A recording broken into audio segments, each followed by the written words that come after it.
Okay, wonderful. Well, welcome everybody to today's webinar about exporting food to Japan. My name is Doug Wallace, and I'm the director of the U.S. Commercial Service office in San Francisco. And we have a wonderful panel of speakers to share their guidance and information with you today.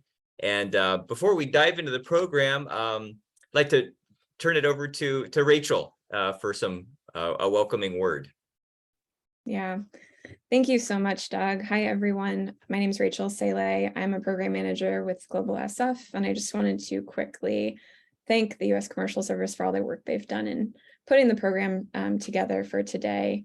Just a little background on GlobalSF quickly. We're an international economic development organization, and a lot of our focus is on the bio, food, and ag tech innovation spaces, and we work with companies to help support them in expanding into or out of California. So we put this program together because we're hosting a food innovation tour in March 2023, March 5 through 11. And we're going to bring about 35 just innovative food and biotech companies, investors, and chefs. Will be participating in FoodX Japan, and we'll be working with partners over there to learn and collaborate collaborate with these Japanese-based companies and food system innovators. So we're really excited. And this program is an amazing opportunity, not only because of the upcoming tour, but also because it provides this overview to companies that we work with. We can share this really valuable, relevant information with them. So we're going to be recording today. This will be posted on our website. We'll be sharing it with individual companies, and it'll serve as an evergreen resource for them. So just really want to extend a thank you to all of the panelists here today for supporting this and taking the time. We really appreciate it. Pass it back to you, Doug. Thanks. Super. Thanks, Rachel. Yeah, we have been so blown away by the amazing technologies and innovations we've been seeing just from some of the companies that are interested in the program. So we're really excited about the tour. Folks, we want to make this as interactive as possible. So would love to, if ever you have a question, please put it into the chat, and we'll make sure we'll get to any of those questions that way. What we're going to do is we're going to start off with Sandra from XM Bank. We'll go to Dan Giavina from the U.S. Commercial Service.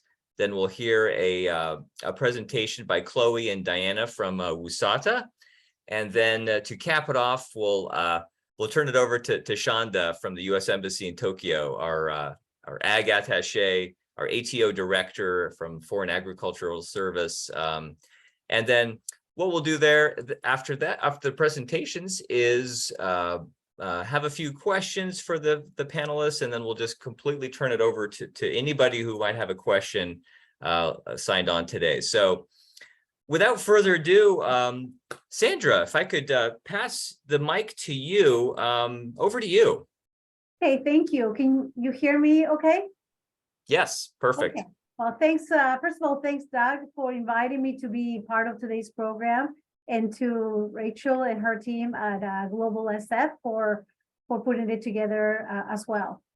For those of you that don't know XM Bank, I want you to think of our agency as risk mitigation, as a resource for risk mitigation. We are a federal agency, America's official export credit agency. And our mission is to support jobs by facilitating U.S. exports. So we basically provide financial solutions that minimize risk either to you as the exporter or to your lender when you need export financing. And the goal is to help turn export opportunities into actual real sales. We offer two primary programs. One is export credit insurance. It's actually our most demanded program, especially by small businesses. And that's because most companies that are engaged in exporting inevitably will likely have a need for XM insurance. We have a solution just about for every company that's exporting. We offer policies that can cover one buyer, a portion of your portfolio, of multiple buyers, if that's your preference. And we can cover 90, 95, or 98% of the invoiced amount. So for example, you have a buyer in Japan, you're negotiating that sale, and if they want some level of flexibility on the payment terms, maybe they're willing to give you a portion in advance, but on the balance, they're asking you for 30 days. If you're concerned with the risk, you can come to XM and we can insure most of that exposure. And we'll cover non-payment by foreign buyers due to commercial or political reasons. So with the risk minimized, the goal is to help U.S. exporters like you improve competitiveness and attract more buyers to you and grow your export, which is really what we're about. In addition to insurance, XM also has a program designed to address the financing needs of exporters. So if you are growing internationally and that growth triggers a financing need on your part, we can co-sign on your behalf and guarantee 90% of your loan. That's a lender program available through a network of banks throughout the country that are interested in providing working capital loans supporting export activity. And they come to XM for 90% guarantee of repayment. So overall, these are risk mitigation solutions that can help you compete and grow your exports with minimal risk and more peace of mind. And I'm based locally in California. I'm a member of the Western Regional Office. You see my contact information right here. And whether it's you that needs credit or your buyers are looking for it, please think of us as a valuable resource to help you in your export journey. Great. Thanks, Sandra. XM Bank taking the fear out of exporting. That's great. Thanks, Sandra. So folks, questions if there are any. Perfect. Yeah. So if you have, think of your questions for Sandra, drop them in the chat or wait until our Q&A session. Dan Giovina, floor is yours, sir. Well, thank you, Doug. I'm very excited to continue to partner with GlobalSF, a great partner of ours, on the upcoming Japan Innovation Food Tour. And thanks to our great partner, federal agency, the ATO office, and Chanda Burke and her great team. So all together, supporting the needs of exporters in terms of finding partners and getting their product into the market. Just a little bit about us, the U.S. Commercial Service. We are the federal trade promotion agency of the U.S. Department of Commerce. And our main mission is to help grow U.S. exports, also to protect U.S. interests abroad, and to help facilitate foreign direct investment into the U.S. with the sole purpose of increasing U.S. jobs and promoting economic growth. And how we do that is through our offices worldwide. We have over 100 offices here in the U.S. and overseas in about 80 U.S. embassies and consulates. We have a commercial section. So with our global network, we can provide exporters with information on the ground, help them make connections, help them with regulatory issues, just really anything dealing with exporting. Our team, along with the ATO offices worldwide, can help address questions, concerns, to make sure you're ready to export into these international markets. We can also advise on entry strategies, counsel on export documentation, and more importantly for us, we really focus a lot on business matchmaking services and due diligence programs to make sure you partner with the right potential agent or distributor in that market. And we do work closely with all of our partners, XM Bank, SBA, USADA, ATO worldwide, to provide a one-stop solution. And let me just add also, and maybe Doug can post it, our trade.gov website is a really valuable website because it has all the information about exports and what's being exported, dollar values, trade data.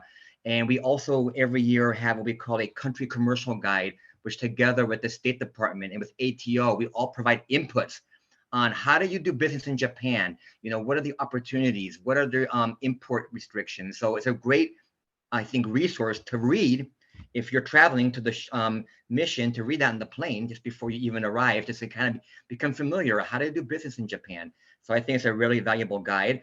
I'll leave it at that, though. We can add more later as we ask questions, but really just wanted to give the basic profile of we're here to help you export, find partners, and navigate the international market in over 80 countries. Thank you. Excellent. Good summary. Thanks, Dan. Okay, diving right into WSADA, I'd love to introduce Diana and Chloe from WSADA. Please, the floor is yours. Bill Chloe? Yes. Hi, everyone. I'm Chloe Mesh. I'm the Fund Match Manager here at WSADA, which stands for the Western U.S. Agricultural Trade Association. Hi, all. I'm Diana, and I am the Fund Match Liaison with WSADA. And I'm trying to bring up my screen here so I can share it with all of you. Can all of you see the screen? Yeah, looks great. Okay, great. We have a small presentation for you. Thank you, Rachel and Doug, for your invitation today. I'm the Fund Match Liaison with WSADA. I'm Diana, and I assist our contracted companies with the application and claims process. And during my presentation today, Chloe will answer your questions in the chat as we go, and just, you know, put anything in there and Chloe will take care of it for you. And let's begin. WSADA, we are an independent nonprofit company association that works with the 13 Western states, and it's agribusiness exporting focus. We have 40 plus years of exporting focus here at WSADA, and our global network of resources include ATOs and the departments of agriculture at each individual state. We also have partners and advocates that we work with the Foreign Ag Service, and that's how we do that. This is a list of our states here. It includes California, which all of you are from. You're headed for Japan, and so that's where our focus will be today.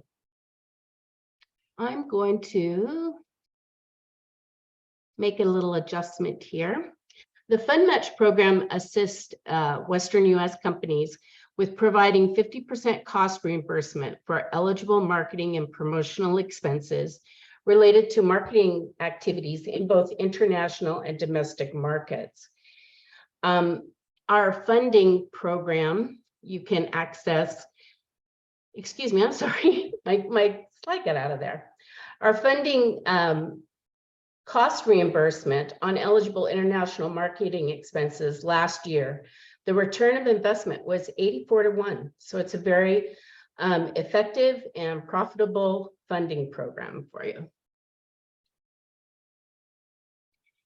Your company eligibility.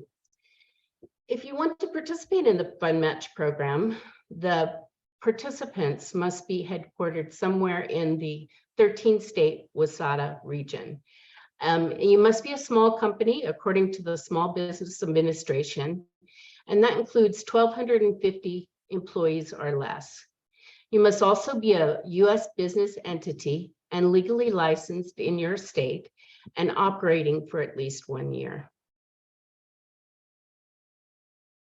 Your product eligibility for the Fund Match program. It must be at least 50% U.S. grown by weight, exclusive of the water and packaging. It must be agriculturally based, farmed, fished, or forested in the USA. And your company must have its brand ownership, meaning the brand is owned by you or that you have sole agency agreement with the brand owner. And for international activities only, your product must be clearly marked with the eligible origin statement, product of the USA. To assist you in the Fund Match program, the #1 tool that you'll use is the Fund Match Guide. The Fund Match Guide outlines the regulations and policies of the program in a clear, user-friendly way. You may access the guide at our website at www.wasada.org, and it will answer any question that you would have. One of the most important requirements of the program is a valid origin statement. And on page 10 of our guide, it outlines the samples of what an acceptable U.S. origin statement is. As a reminder, since you're attending, if you're attending FI Japan, make sure to place a valid origin statement sign in your booth and make it visible and included in your photos. So that if you apply to the program, you're all set. You have your origin statement in your activity. The origin statement is a requirement of all fund match activities for reimbursement. For a new participant that applies to the fund match program, you can apply up to a minimum of $2,500, which can be replaced, which is 50% of a $5,000 budget. Always remember that you can add funding during the year, and funding can be approved and available up to $300,000, but that depends on your marketing budgets that you have for each country market. The next couple of slides are reimbursable expenses, and it's kind of a list of what we would cover in the WSADA, in the fund match program. The reimbursable expenses, for example, for what you're doing in Japan would be like for a booth expense, for POS materials, shipping. If you had temporary labor in your booth or translation, international travel would also be an eligible expense. So keep that in mind. This list includes more expenses, but I'm kind of focusing on Japan for you right now. For the program timeline for Fund Match, the enrollment period is the same every year. It begins on August 1st of the year and runs through, and that would be for the following calendar year of January 1 through December 31. So for example, for 2023, it opened on August 1st of 2022. The last day to submit claims for 2023 will be February 28th of 2024. And then of course we have our surveys that are all due in April of each year. You have 90 days after the end or the last day of your activity to submit your claim in for reimbursement. And that's how we allow that into February. And this is just kind of a flow chart of the fund match process. The first thing that you do is you submit a claim, submit an application online. You sign into your WSADA account. You can begin the process online. Then you receive an allocation notice after it's been reviewed. You'll print it off and mail it in to us. There's a $250 application fee. And then it goes to Chloe to review. She reviews it, and then she will send you out an allocation notice and let you know how much an administrative fee that you may have for your funding. The next piece is that you sign the contract and pay your 6% administrative fee based on your funding. And then the next part is you conduct your activities. And after your activity is completed, you fill out the documentation for your claim. You can include all of your expenses at that time and submit the claim in, mail the claim into our office for processing. And then what we do with it when we get it is we receive your claim in the mail. We document it and log it, make sure that it's noted when it came in, and the order, and it's processed in the order that it arrives. And then when we review the claim, we'll let you know if we need additional documentation and if we need any clarification with regard to that. We process the claim, and then we submit that claim over to FAS for the funding, and then the funding is dispersed to your company.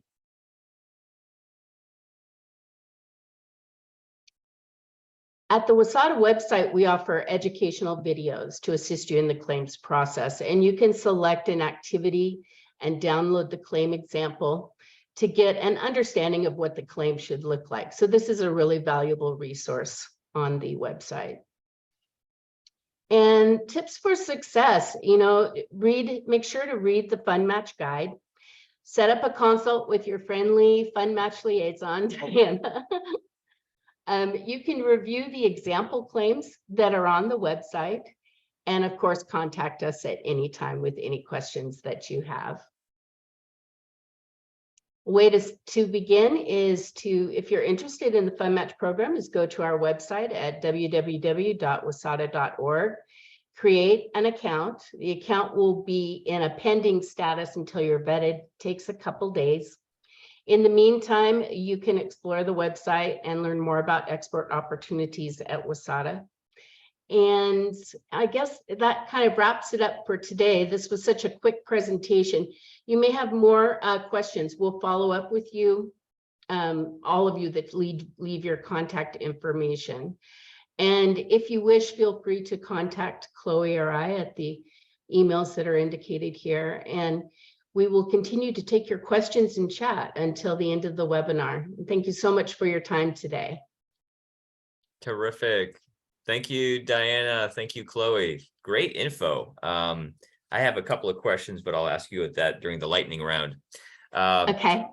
Terrific. Let's turn over to Shonda, our keynote, right in the U.S. Embassy in Japan. Shonda, please take it away. The floor is yours.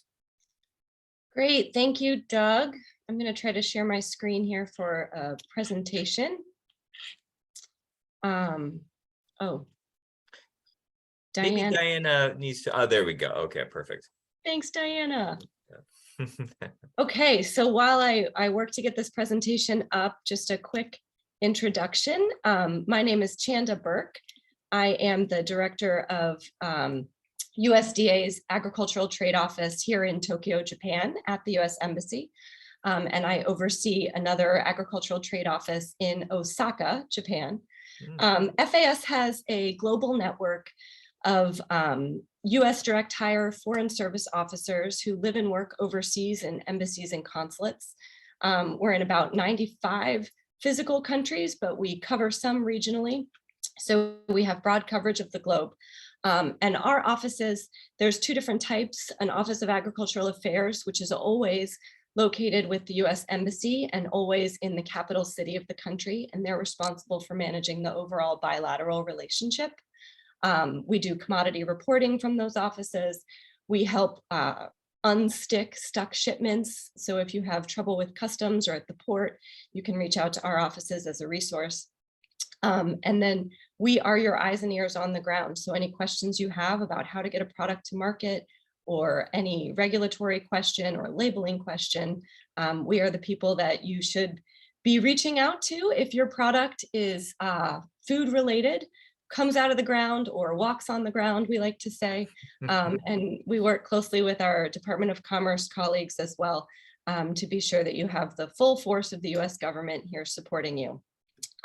So excited to support you on your food innovation tour when you come here next March. You'll also, some of you might be joining us for the FoodX trade show here at Tokyo Big Site. We'll have a USA pavilion, and we're excited to work with all of you during that important trade show. So let's talk a little bit about Japan.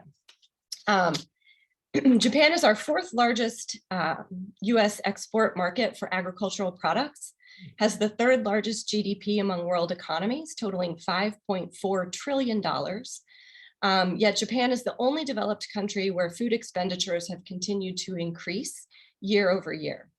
So if you look at this graph on the left, this shows Japan's agricultural imports, and you can see clearly the reliance on imported foods has continued to grow over the past 2 decades and widen. The United States is represented there in the red block on the bottom. You'll see our market share hasn't increased over that time too much, but Japan really has started importing from a number of other competitor markets. Significant to note, Japan imports about 60% of its consumers' caloric needs, 60%.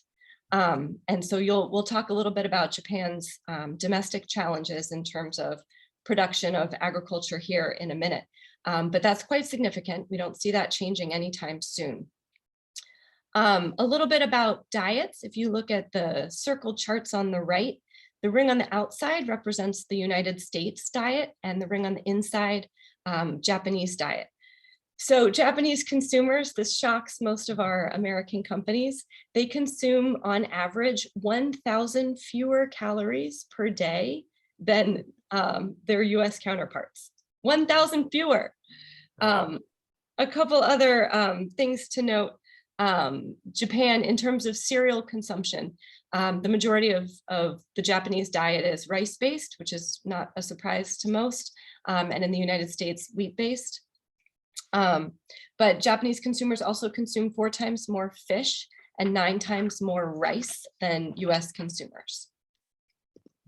So let's talk a little bit about Japan's farm situation and some challenges.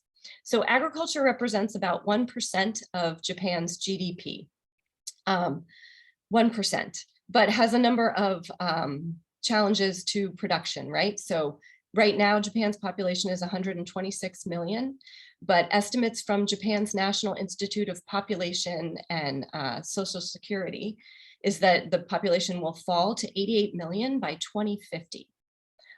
Today, citizens over the age of 65 account for 30% of the population, and that proportion is going to grow to 40% by 2065. Japan also has decreasing farms and farmland. So in 2005, Japan had 2 million farms, and by 2025 is forecast to have only 760,000. That's a 62% decline in total farmland in a span of just 20 years.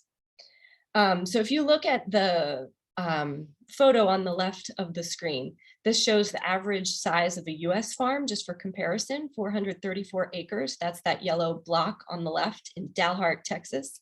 The average farm site in Japan, if you look at the photo on the right, is much smaller, less than 4 acres. And that's average for the whole country. That's because of mountainous terrain. It's also because of urban sprawl. Japan has very outdated land transfer guidelines, making it difficult for farmers to sell their land, to have larger consolidated farmland and economies of scale.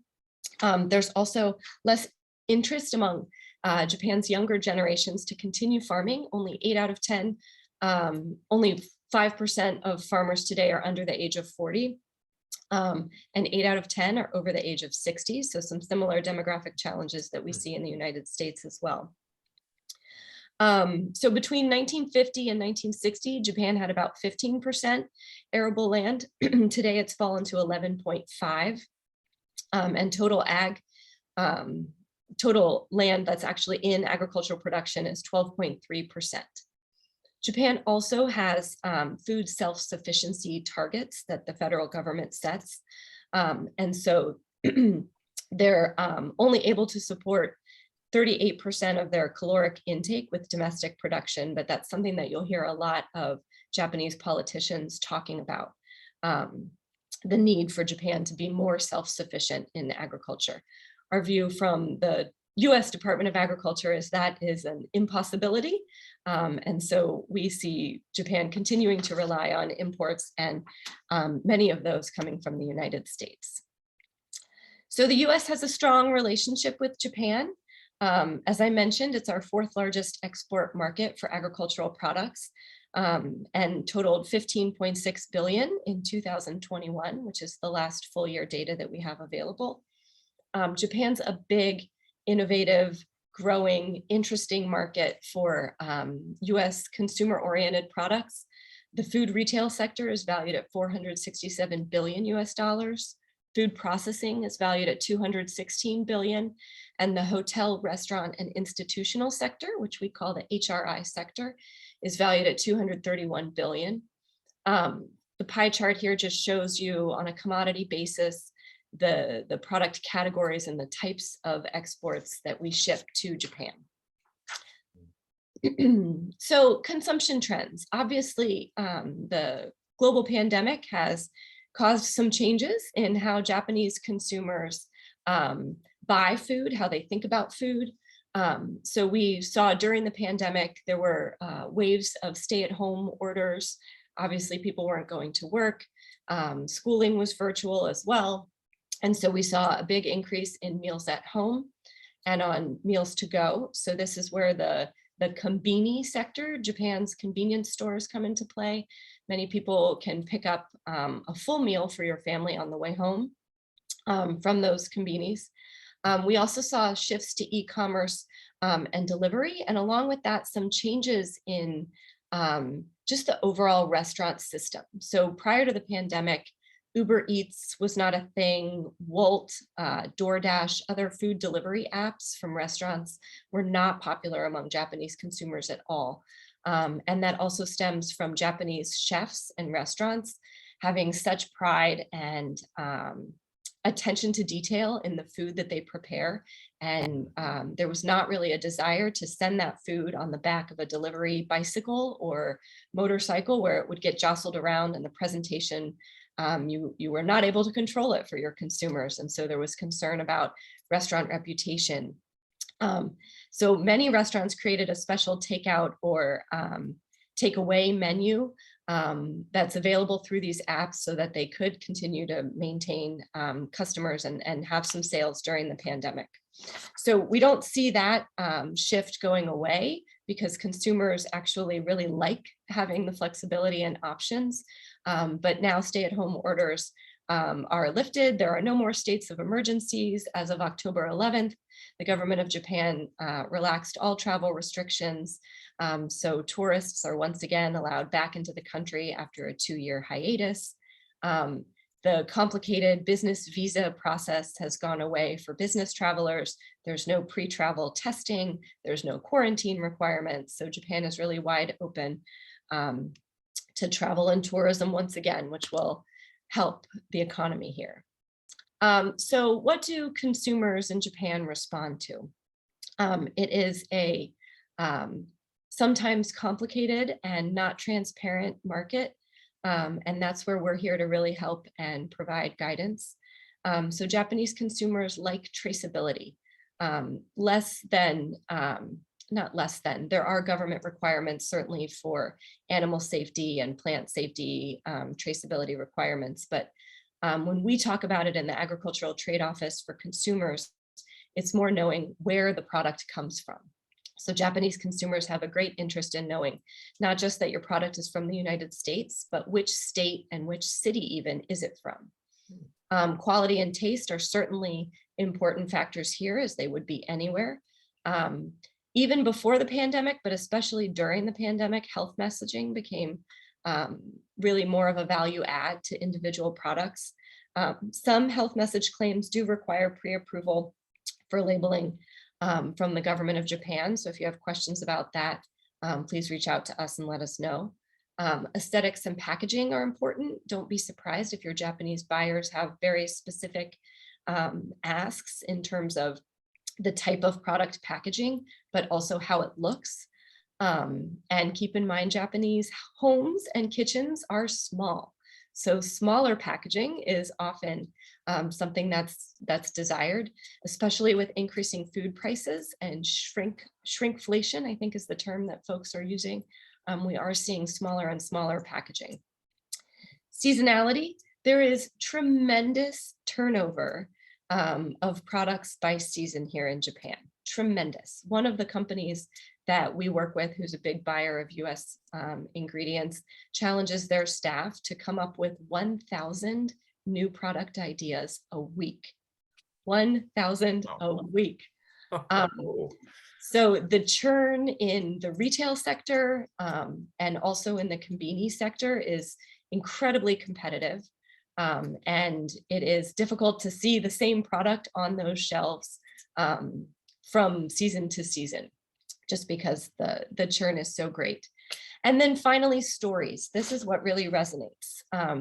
Your Japanese buyers will want to know if you have a family company and for generations you've been producing this product, tell them that. That really resonates. They'll want to know about your production systems, what makes your product high quality and safe. If you have a differentiated processing line for Japan, specifically to meet their standards, that's another key point that resonates.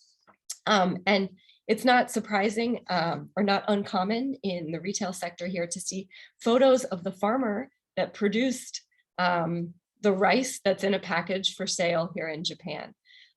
So anything that can help differentiate your product on a personal level, definitely don't be shy about sharing that information with your buyers. So post-pandemic, we don't see business as usual just yet. That's why we have it crossed out.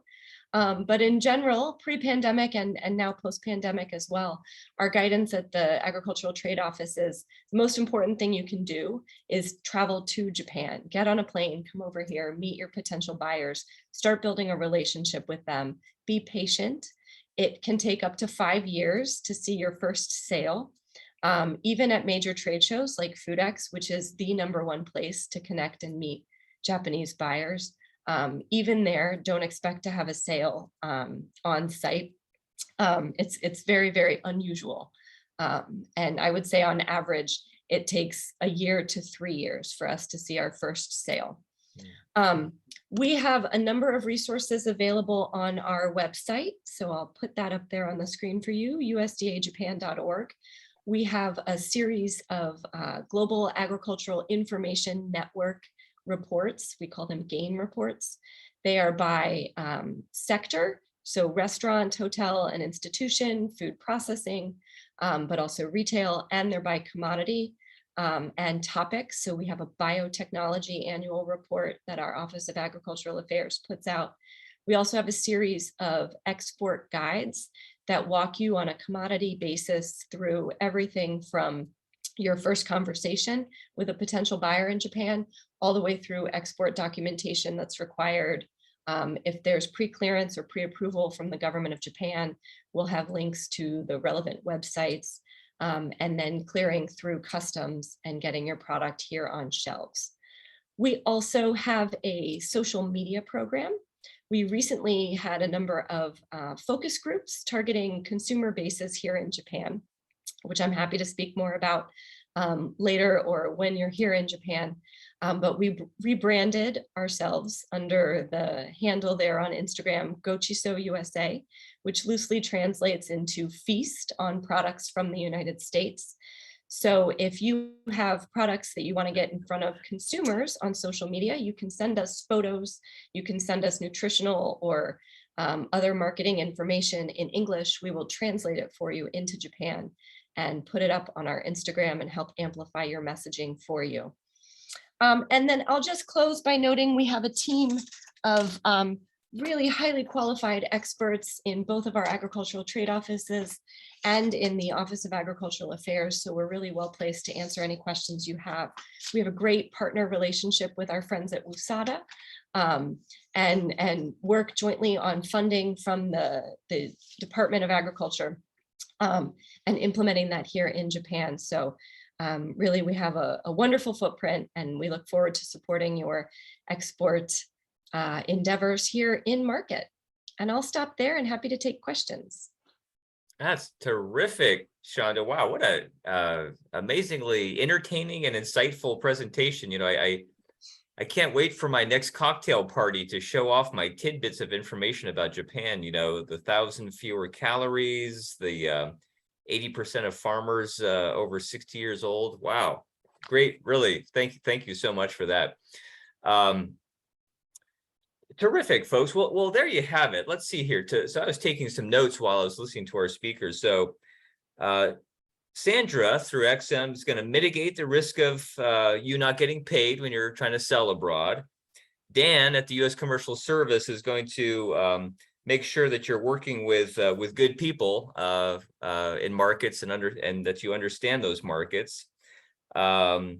Let's see, Chloe and Diana from USADA are going to help get reimbursement for international marketing expenses as you delve into exporting. And then Shanda and her terrific team and all of her colleagues at Foreign Agriculture Service are going to fix your problems, get your product into market, help you with labeling and regulations, and overall guidance on how to sell your U.S. food product abroad. So quick summary in a nutshell.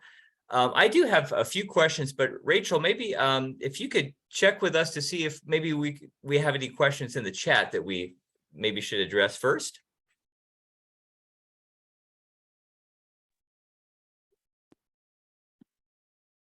Whoops, sorry, in and out. Yeah, we don't have anything in the chat. So Okay, well, I have a few questions of my own here, if you guys don't mind. Let's see. I guess I had a question for you, Diana, about WSADA. That $250 figure that you were talking about. Is that the figure that folks have to pay to register their company, or is that every time that they are trying to apply for reimbursement for a single international, marketing effort that they're undertaking? Yeah, the $250 fee is an application fee taken one time a year whenever they Okay. apply for Fund Match. They can enroll at WSADA for free. They can have access to our export information and that for free. But to become a participant in Fund Match, there is a one-time, well, not one time, there is a yearly $250 application fee. Okay, so that's a yearly fee then. Okay. Yeah. Okay, terrific. Sandra, I have a question for you. At what point in a U.S. exporter's journey should they think of EXIM as they do business abroad? And also, I guess a follow-on question is, does EXIM charge any fees for your programs that you offer? Okay, I'll address the first question.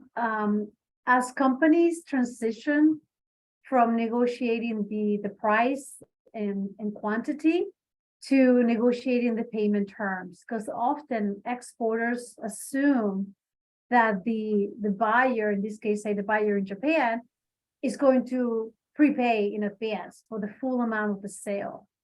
While conversely, from the buyer's perspective, they may be assuming that the exporter is going to give them some time to pay, maybe 30 or 60 days is most common. So that negotiation can become, in some cases, somewhat contentious. And that's when they can think about EXIM, when the buyer is expecting or asking for some level of credit terms, flexibility on the payment. They don't want to pay 100% in advance. And even more so after COVID and the supply chain issues, where it can take longer for the product to be delivered to the buyer. And in turn, often these buyers can be distributors, right? That they themselves are reselling the product and often on credit. So most buyers do not want to tie up their cash flow fully in advance. And that's when they can think of EXIM, because the buyer's going to want credit. The exporter is concerned, what happens if they get my product and they don't pay me, right? So that's where we can come in. We give by ensuring the export invoice, we are essentially taking most of the risk out of the equation and empowering our exporters to improve competitiveness by offering buyers some level of flexibility on the payment terms. It doesn't have to be on everything. This is a tool that can help them negotiate. And they can apply to EXIM for insurance coverage before they have a firm sale. They can just be in the negotiation stage. They don't have to have a full signed contract or purchase order. And in terms of the fees, there's no application fee. Most of our policies have no deductible, some do. And then the premium rate that we charge can be more or less 0.5%, depending on the option they may be interested in pursuing. Say it's a small business and they export to multiple buyers in various countries, it would be 0.55% or 0.65%. If it's a business that only has one buyer to insure, say in Japan, currently in Japan for deals involving buyers in Japan, for repayment terms of up to 60 days, so it could be 30, 45, or 60 days, we are charging 0.56%. So say on a $50,000 sale, it will be $280 to insure that. And most exporters that pursue the program will pass that cost to the buyer in the invoice price in exchange often for the flexibility on the payment terms. So it really, in some cases, it doesn't cost the exporter anything. Mhm. Now, if Super. it's a working capital facility, say a company needs a loan from a bank and the bank is using our working capital loan guarantee program, we will charge the lender 0.25% on loan amounts of up to 2 million. But lenders will pass that fee to the exporter. So Super. Thanks, Sandra. Rachel, I'll just depend on you to let us know if we have a question in the chat, and I'll just keep firing away. Otherwise, if that's okay. Yeah, that sounds good. I'll keep you posted. Okay, keep me posted. That's great. So the federal government, I think, has really got a very strong interest in trying to mitigate that risk or that fear factor for U.S. exporters in tapping into international markets abroad. And so maybe, as demonstrated by your program, Sandra, at XM Bank. So maybe a related question, Dan. Maybe you could describe some of the federal government programs that help U.S. exporters to conduct due diligence, on maybe partners that they're toying with. They're right on the verge of signing on the dotted line, but they just want to make sure that this is the right person to do business with. Maybe you could dive into that a little bit. No, that's a great question, Doug. Many of our experienced exporters, they're successful because they have someone on the ground that's reliable and has a good reputation to sell in that market. So it's really important before you sign an exclusive distributor to make sure it's the right partner, because if it's the wrong partner, you're stuck with them, and trying to cancel the contract and getting a new contract can really impede your market development in that country. So at the U.S. Commercial Service, we do offer what we call our initial international market checks, or due diligence, partner checks, background checks. Is that what it's called again? I forget the name offhand. Background checks, but it's the actual terminology, so my apologies. I'm getting mixed up between IPS and IPCs and all that, but we do offer what we call due diligence services, where we can have our commercial specialists reach out to the company, potential partner, let's say it's a food company in Japan, and get financials, interview them, ask questions, and come back with a report. And of course, if it's going to be related to food and agriculture, we would connect with Chanda and her team and get their feedback. Do they know the company? Are they aware of any red flags? So you get a report at the end that will help you determine whether or not you have a major distributor, a key player, someone who is reputable in that market. So we do offer due diligence, and I do know that XM Bank will let clients use our report to help them secure some export credit insurance, because one part of that is having a report of the potential buyer to make sure they're reliable. yeah, and I would add that we actually at XM view your reports. I think it's called the International Company Profile Report. You got it. Thank you. Yes. Yeah, we view them even more favorably than, say, another private sector credit report source. And on transactions over 2 million, we kind of require it. So it's a great report, and I highly encourage any company to use it if they want to, check out a potential distributor. And also, Doug, I would thank you, Sandra. I'm just curious, for Chanda and your team there, a lot of the key players in food, and most of the time we work beyond food, but anything that you offer also that will help make sure that companies going to Japan are partnering with the right people? Yeah, so we have kind of our internal standards of service, what we are able to supply for free to any U.S. company exporting a food or beverage or agricultural product. And so we have a questionnaire generally that we will send to get some more information about the company and the product. And then we will match you up with, we call them USDA cooperators, but there is a series of product groups or state and regional trade groups like WUSADA that USDA gives marketing money to and in-country funds to support promotion of US products in Japan. And so we'll link you up with the in-country rep. WUSADA does have an office here in Tokyo as well. And we have other programs like the Export Credit Guarantee Program, the Quality Samples Program, if you need help sending your samples to a foreign market. And then we have some other programs that can help on research and regulation, the technical assistance for specialty crops. And then our most popular program is the Market Access Program, where people apply for funds to support their market promotional efforts in country. Terrific. Maybe as a follow-on to this webinar today, we can maybe capture some of these links to some of these services and send them along to the participants. That's all great info. Let's see here, folks. I had a question for the same question for maybe a few of you, if you don't mind, and that is some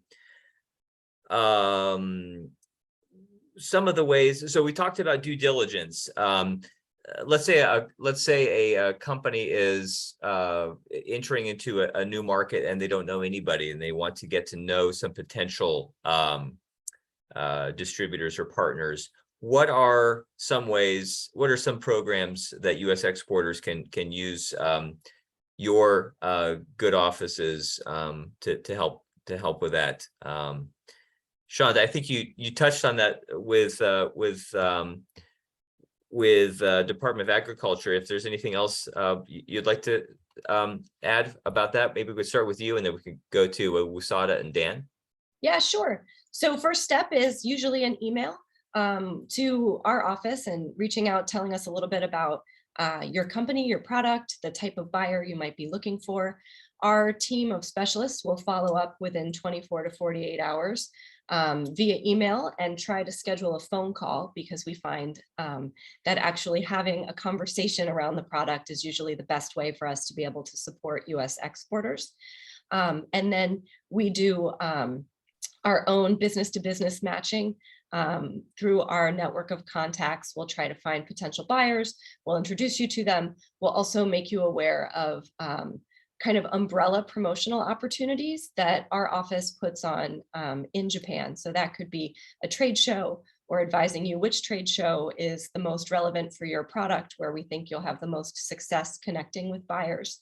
We also annually do a new product showcase where we invite companies that are new to market to come showcase their product, and we invite the buyers and provide the infrastructure for that. And then we have reverse trade missions where we're bringing Japanese buyers to the United States to certain trade shows. So if you're going to be exhibiting at that trade show, we'd want to know so we could bring buyers by to see you.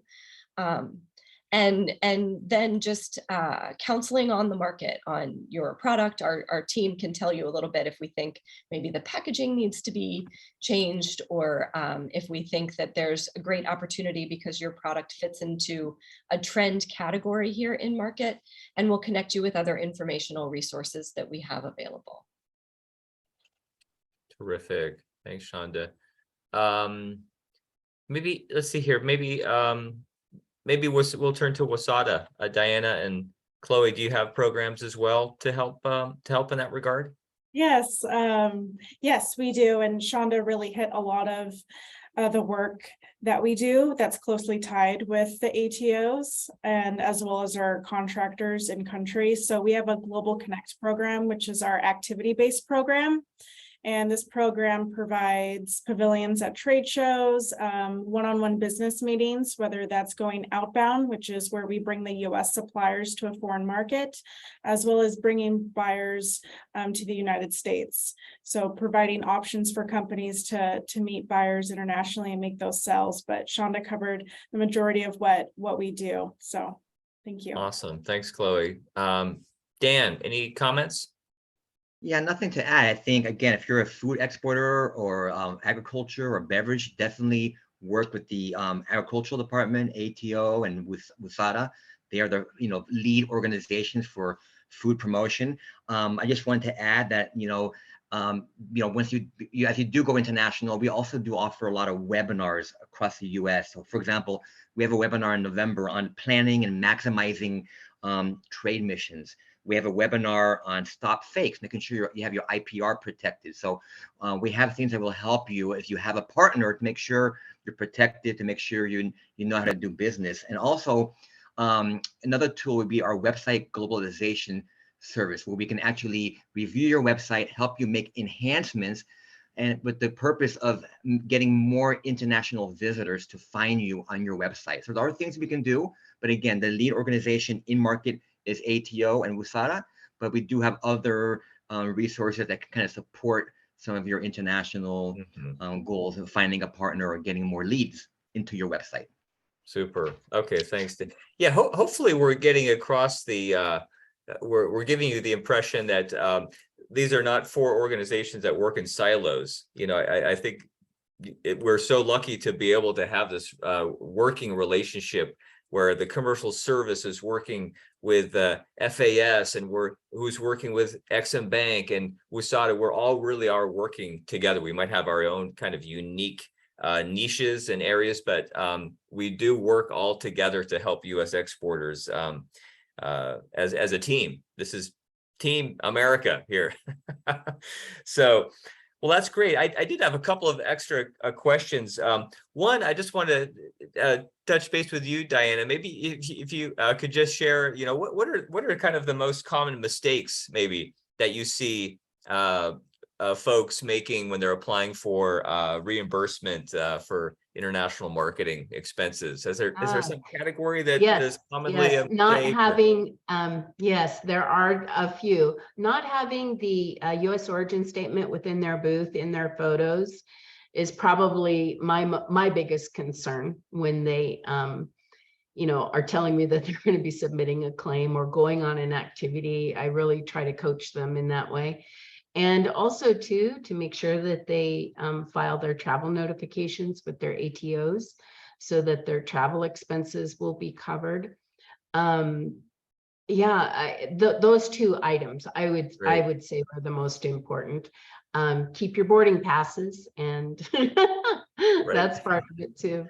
But yes, the origin statement being present in all of their activities is the most important. Okay, super. Thanks, Dana. Shonda, I have my last question for you, and that is, I was just wondering if you could step back a bit and just kind of share with us, you know, now in Japan, what is the general perception of, you know, U.S. foods? Is the United States still a popular? Are we increasing in popularity? Are we neutral? Are we going down in popularity in terms of, you know, a source of food? Are kinds of foods that you see in the marketplace that Japanese consumers are buying? Sure, yeah. So Japan is a cornerstone market for U.S. agriculture, right? It's almost $16 billion in U.S. exports. It's a top market for U.S. beef and pork and dairy and grains and oil seeds, but also nuts, fruits, vegetables, lumber, and seafood. We did in January 2020, the U.S.-Japan trade agreement entered into force, and that made 90% of our product categories duty-free for entry into Japan. We have a very close partnership with Japan, not only culturally and militarily, but in trade and commerce as well, and partnerships in agriculture. So I would say, you know, 20 years ago, Japanese consumers really placed a premium on buying domestic products. And while that cultural trend continues and carries over today, even with the younger generation, there's also much more openness to understanding the fact that even if Japan wants to produce and be self-sufficient up to 100%, Japan is not able to do that. And so we need a reliable partner to supply the market, and the United States is that reliable partner. So our ambassador likes to talk about how we have shifted from a period of alliance protection to alliance projection. And I think that carries over into trade as well. And certainly our products are not only popular with consumers, but consumers really value our reliability of supply and our high quality standards, safety mechanisms. They know that anything coming from the United States is going to be safe for consumers. And so that messaging really carries through, and that's something that our office tries to keep in front of consumers as well. Excellent. Thanks so much, Shonda. Well, there you have it, everybody. Top of the hour. I just want to thank all of our presenters, Diana, Chloe, Sandra, Shonda, Dan. Thank you guys so very much. It's been a pleasure chatting to all of you about exporting U.S. food to Japan. Hopefully this is the first step in a journey that we'll take with you. And Rachel, maybe I'll turn it over to you to close us out. Yeah, absolutely. I just posted a thank you in the chat, but this was really interesting. And I know we had a handful of attendees, and I know we had a lot more signed up. So we'll definitely be sharing this with their audience and other companies and that we work with. And this is a really amazing resource, and this is chock full of interesting information. So thank you all for taking the time. We really appreciate it. And then we'll be posting follow-up contact information too for anyone who has additional questions. They can get in touch. So yeah, thank you, Doug, and thank you everyone for Terrific. being here. Great. Thanks, everybody.